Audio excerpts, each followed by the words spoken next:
Breakups are tough, even when you know they're for the best. I'd been trying to keep myself together after splitting up with my boyfriend of 2.5 years. I don't really want to get into it. It wasn't messy or dramatic. We just weren't right for each other anymore, but that didn't make it any easier. Some days, it felt like everything reminded me of him. I'd been forcing myself to stick to no contact, telling myself that it was the healthiest way for both of us to move on. It was hard though, really hard.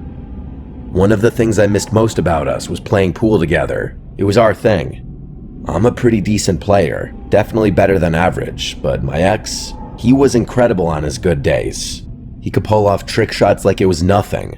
1-rail, 2-rail banks, kicks, combinations. I'm pretty sure he was even learning a standard mass. We each had pool tables at home, but obviously we're young, and staying inside every night wasn't exactly ideal. When we did go out, we always made sure that wherever we were going, usually a bar, had some pool tables. We hated crowded bars with long waits for tables and screaming patrons though, so the places we went were quieter, usually attracting an older crowd. Dive bars with old, scuffed tables and sticky floors were our sweet spot. Obviously, you can't expect to find a regulation table in pristine condition at any bar, but the dive bars were definitely a better shout than rowdy college bars. We were usually the youngest people there, but we didn't care. At that point in our relationship, we had grown somewhat bored of the typical college, let's get plastered every night mentality. Plus, even though I'm kind of shy, my ex was pretty charismatic and would get along with anyone. Us not being total newbies at pool didn't hurt either. A few weeks ago, I found myself missing that part of my life more than usual. It was a random Wednesday though, so none of my friends were free.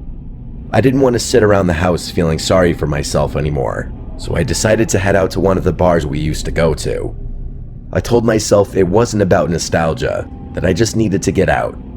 Believe me, I'm not the type of person, nor do I usually have the confidence to go out myself, but I was feeling some type of way that night. The bar was exactly the same as I remembered. Dim lighting, worn out stools, a jukebox in the corner. The familiarity was comforting, but it also stung.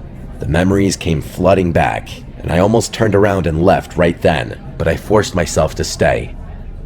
After grabbing a few drinks, I wandered over to one of the pool tables and started idly chalking a cue. I'm not really sure what I was planning on doing there. Playing alone would have been a little odd. Luckily, my question was answered because a guy walked over. He was maybe in his mid-20s, the only person in the room even close to my age. He leaned against the table and asked if I was up for a game. I nodded and told him to rack him up. He put some money in the slot and started racking the balls. I laughed to myself as he racked them wrong, but I didn't say anything. We played a few rounds, and I started to relax. He wasn't bad, not as good as my ex, but not terrible.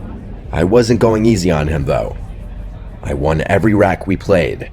We chatted as we played, and he even bought me a couple of drinks. He was friendly enough, but it quickly became clear he wasn't the brightest guy in the world. I like sharp and quick-witted guys who can hold their own in a conversation. This guy, not so much. Still, I didn't mind. It felt good to just play and talk and not overthink things for once. I was having a good time. After the 4th game, he popped the question, asking if I wanted to go back to his place. The question caught me off guard, but I guess I couldn't have been too shocked. I froze for a second before shaking my head. I tried to make it playful, saying he'd need a second date for that. In all honesty, I just didn't want to move so quickly. I guess I wouldn't have been totally opposed to taking things further with him, but a random Wednesday night wasn't the time for that. I guess I didn't do a good job turning him down though, because his entire demeanor changed. His smile dropped, and he literally started scowling at me. I was not prepared for what happened next. He said, "Are you serious?" and grabbed my wrist, saying something about spending all that money on those drinks. Before I could respond, he snatched my purse too. I had never been in a situation like that, so instead of screaming or fighting, I just kind of froze up. Even though we were in a public place, I was still terrified. Luckily, a couple of older guys at the bar noticed what was happening and stepped in. I'm honestly not sure what I would have done had they not. One of them told the guy to let me go. The guy glared at me, muttered something under his breath, and threw my purse back onto the table before storming right out of the bar. My heart was still racing, and I thanked those guys profusely for helping me out. That was it for me, though. I called an Uber and left the bar, still kind of shocked and trying to process what had just happened. I decided to close my eyes in the Uber. I must have fallen asleep because the next thing I remember is the Uber driver gently waking me up. We were parked across the street from my house. I thanked him, got out of the car, and started walking toward the door. As I rummaged through my bag for my keys, I impulsively checked my phone for the first time since leaving the bar. That's when I saw it. That god-awful notification, AirTag found moving with you. I nearly dropped my phone. My hands started to shake as I rummaged through my purse, tossing aside my wallet and makeup until my fingers brushed against something unfamiliar. I pulled it out and stared in disbelief. There was literally an AirTag in my bag. A wave of panic hit me, way worse than what I was feeling earlier. I was still standing in the middle of the street, so I threw it on the ground and stomped on it a bunch of times until I was sure it was broken. I fought back a scream and started breathing heavily. The cold wasn't helping. I needed to get inside. I looked around frantically, but the street was completely empty. Whoever had planted the AirTag, probably that guy from the bar, would know exactly where I was. Maybe not my exact house, but the street for sure. The houses on my street are large and spaced out, so he'd definitely be able to narrow it down. I grabbed my purse and sprinted to the back door, fumbling with the lock before finally getting inside. I slammed the door behind me and locked it, my heart pounding so hard it felt like it might burst. I was safe, but I couldn't stop shaking. I walked up to my room, wondering how I had gotten myself into this mess. Normally I'm asleep by 10 and out cold for 9 or 10 hours, but there was no way I was going to sleep that night. I looked out my bedroom window, thinking maybe the scenery would lull me to sleep or something. As I was looking out the window, kind of mindlessly, I noticed an old, beat-up Lincoln drive slowly past my house.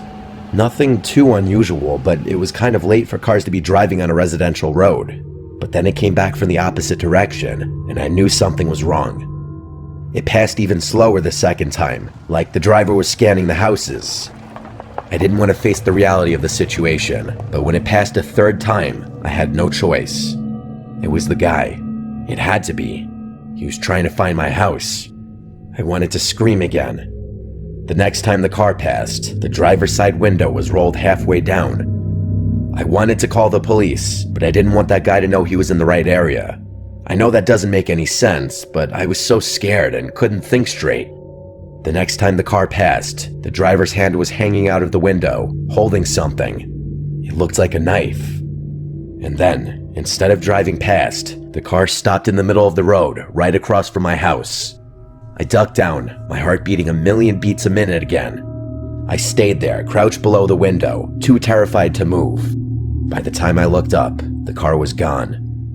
I waited for what must have been an hour, but it didn't come back. The next morning, I told my parents everything.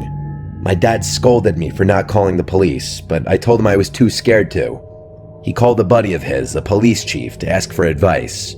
His friend said there wasn't much they could do without more evidence or the car's plate number, which I hadn't been able to see. His friend told us to call the police immediately should we ever see that car again. I didn't leave the house for days. Even now, I'm really scared that he's waiting somewhere and he's gonna see me enter or exit my house again. I haven't seen the car since though, so maybe the nightmare is over.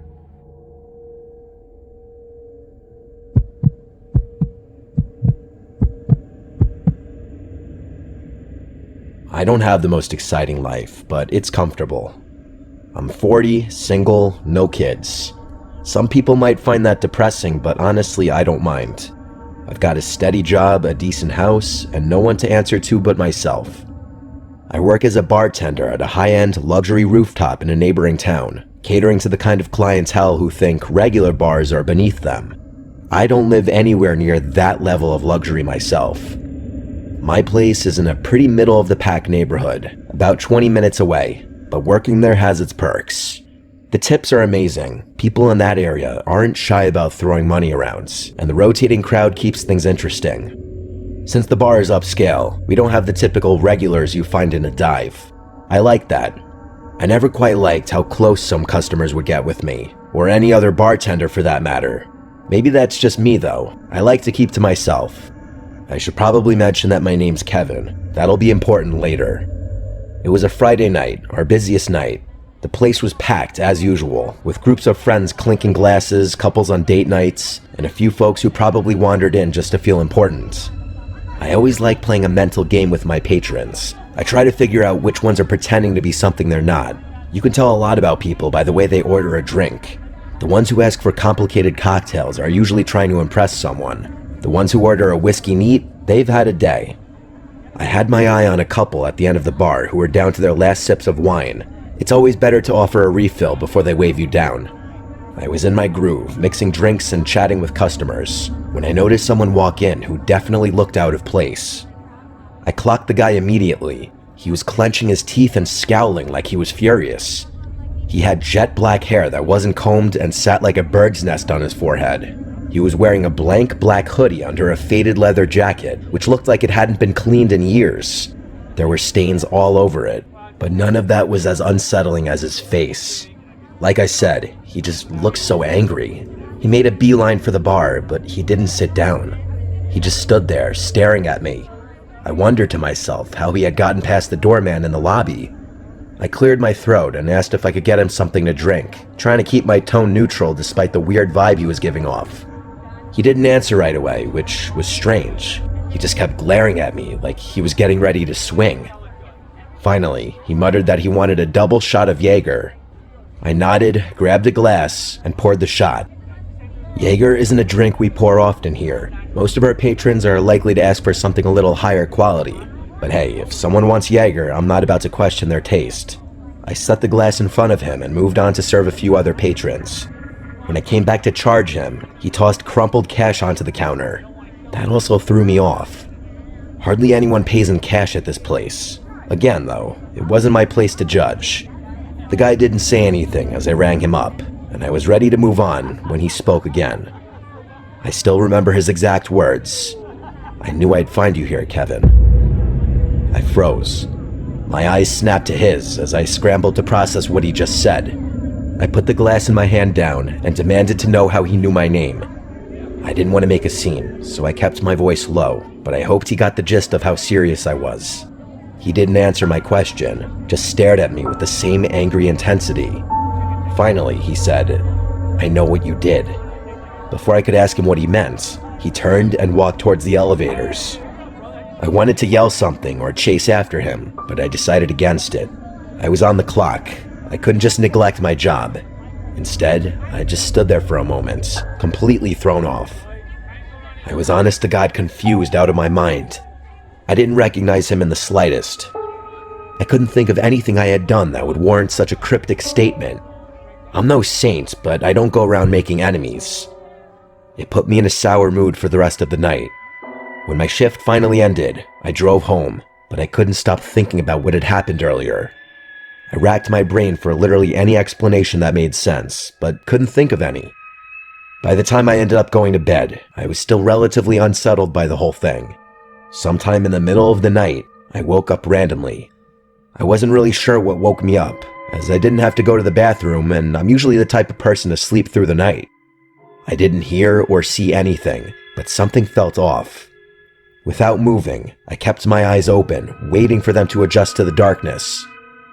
After about a minute, I saw something that gave me an adrenaline rush of fear. There was a dark mass in the corner of my room, next to the door. It was just standing there, but I was 100% sure it was something that didn't belong in my room. I felt my heart start to race, but I forced myself to stay still, pretending to still be asleep. Someone was in my room. I repeated that thought to myself like 6 times before truly processing it. I knew I had to do something. I counted silently to 3, and in one quick motion, I sprung out of bed, screaming like a crazy person. I was prepared for a fight, but the figure didn't come toward me. Instead, he bolted for the door. As he moved, I heard something clatter to the floor. I chased after him through my house, but by the time I reached the front door, it was wide open, and whoever had been in my room was gone. I wanted to run out into the yard to look for him, but I was worried that I'd be walking directly into a trap. Instead, I made what I still think is the smart decision and slammed the door shut and locked it. I thought back to the clatter I had heard earlier in my room. I walked back to my bedroom, turned on the light, and froze. In the corner of the room, there was a knife, just laying there on the floor. It was one of mine, taken from the kitchen. I felt sick. Whoever I had just chased was planning to hurt me, possibly kill me. I called the police right after that, and they quickly arrived and searched both my house and my yard, but found nothing. I gave a description of the man from the bar, and the police got the video footage from my bar, but they haven't been able to find him yet because I haven't heard anything. The thing that freaks me out the most is that I know for a fact I had locked all my doors that night. I locked them every night. During their search, though, the police were never able to figure out how that man entered my house. None of the windows were broken or unlocked, and there was no sign of forced entry. To this day, I still have no idea how he got inside. I haven't seen him since, but I would be lying if I said I don't think about this encounter often.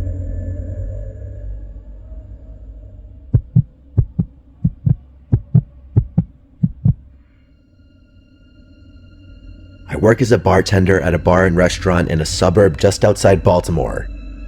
I'll do my best to explain the layout so the story makes sense. It's a busy place with a unique setup. There are no waiters, just bartenders like me and the cooks in the back. If you want to find food or non-alcoholic drinks, you have to order them at the bar, and when everything's ready, you grab it from the counter. I'm not sure why things are done that way, but I guess it had something to do with management being cheap and trying to avoid hiring waiters. Either way, it keeps things fast-paced, which I actually like. For whatever reason, the place is really popular, even though I personally don't think it's anything super special. The atmosphere is lively most nights, with great music, a buzzing crowd, and a standing area near the DJ booth where people gather to dance and chat. The constant flow of customers and the high-energy vibe make the job fly by. I love meeting and talking to new people, so the gig is perfect for me. I would probably lose my mind if I had to wait long periods of time between serving guests, but that's just me. I bet some people are the opposite. That particular night started off like any other. It was a weekend, so things were going to be super busy. I was ready. After a certain time, the bar started filling up with people. It looked like more of a younger college crowd that night, which meant more dancing, more spilling, and a rowdier environment in general. Oh yeah, and worse tips, which kind of sucked for me. This one group of kids just kept on ordering round after round of tequila shots faster than I could line up the salt and limes. It's always chaos when they take over the bar. One of them was so plastered he used the same pickup line on me like 3 times. I was running around doing my thing when I noticed an elderly couple walk in and sit down at the booth in the corner of the restaurant. At first glance, there was nothing strange about them. I just thought it was interesting that 2 people that age would want to come into a rowdy place like this. I didn't have too much time to think about it though, so I went back to work. Fast forward maybe 30 minutes to an hour. I was halfway through pouring a line of gin and tonics when I noticed the couple again. My hands kept working, muscle memory taking over, but my brain was stuck on them for some reason. That's when it hit me. They were just sitting there motionlessly. They hadn't ordered anything either. No food and definitely not any drinks I would have remembered. I looked a little closer and realized that they weren't even looking at each other. They were both fixated at the wall next to them. From what I could tell, it didn't look like they were talking either. It was the strangest thing. I was beyond curious, but the bar was slammed, and I had too much to do to spend time wondering about it. I figured they might be waiting for someone or didn't realize how the place worked. Maybe they were waiting for a waiter to take their order. When I finally had a break, I decided to check on them myself. I walked over to the table and put on my most polite smile. As I approached, neither of them turned to face me. They were both still staring at the wall like statues. I cleared my throat and asked them if they wanted anything to eat or drink. The woman didn't even flinch. She kept staring at the wall like I hadn't spoken at all. The man turned his head slowly, like he was moving in slow motion. When his face came into view, I felt a chill run through me. His skin was pale and wrinkled, and his eyes were almost sunken into his face completely. He didn't speak, just stared at me and shook his head once, firmly but silently. Something about the way he looked at me made my stomach twist. I muttered something in response and quickly returned to the bar. I had the weirdest feeling in my gut after that. Those people looked like they didn't even belong in this century, let alone this bar. I didn't look over at that booth for a long time. Eventually, things started to die down a little, and I remembered the couple. I glanced over impulsively, and I nearly dropped the glass I was holding. Both of them were staring directly at me now. I made direct eye contact with the woman, but she never averted her gaze. I don't think I'd ever been more uncomfortable at my job than I was in that moment. I looked away and pretended to be busy, trying not to freak out completely. By the time I glanced back again, the booth was empty. I was relieved. I was just glad that they were gone, as mean as that sounds. By the end of the night, I was still thinking about the whole thing. As I wiped down the bar and closed up with my coworker Karen, I decided to ask her if she saw anything strange. She's, I guess, what you would call a vet. She's been working there for years and prides herself on noticing everything and everyone that comes through the doors. When I asked her about the couple, she gave me a confused look and said she didn't know what I was talking about. I looked at her blankly and told her I was talking about the elderly couple that was sitting in the corner booth. She shook her head and told me she didn't remember seeing anyone like that. She then jokingly asked me if I was hallucinating, which got a playful laugh out of me, but on the inside though, I was losing it. I knew what I had seen. I asked her if she was sure, and she crossed her arms before listing at least 10 random people who had ordered food that night and what they were wearing. I laughed again and complimented her memory, but like I said before, I was dying on the inside. By the time we locked up, I started doubting myself. As I walked to my car, I noticed something that made me nearly drop my keys in fear. Across the street, there were 2 dark figures standing under a lone streetlight. I knew it was them. I wanted to scream, but the sound wouldn't come. I didn't wait another second. I jumped into my car, locked the doors, and sped out of the lot without another look. The drive home was awful. I was trying not to break down the whole time. I just kept repeating, "Oh my God," over and over. I had so many questions. Had Karen somehow missed them? Were those people even real? Was I going insane? I couldn't explain it. I thought I was going crazy. I wish this story had a resolved ending, but it doesn't. I never saw those people again. I never got any kind of explanation. I don't think I ever will.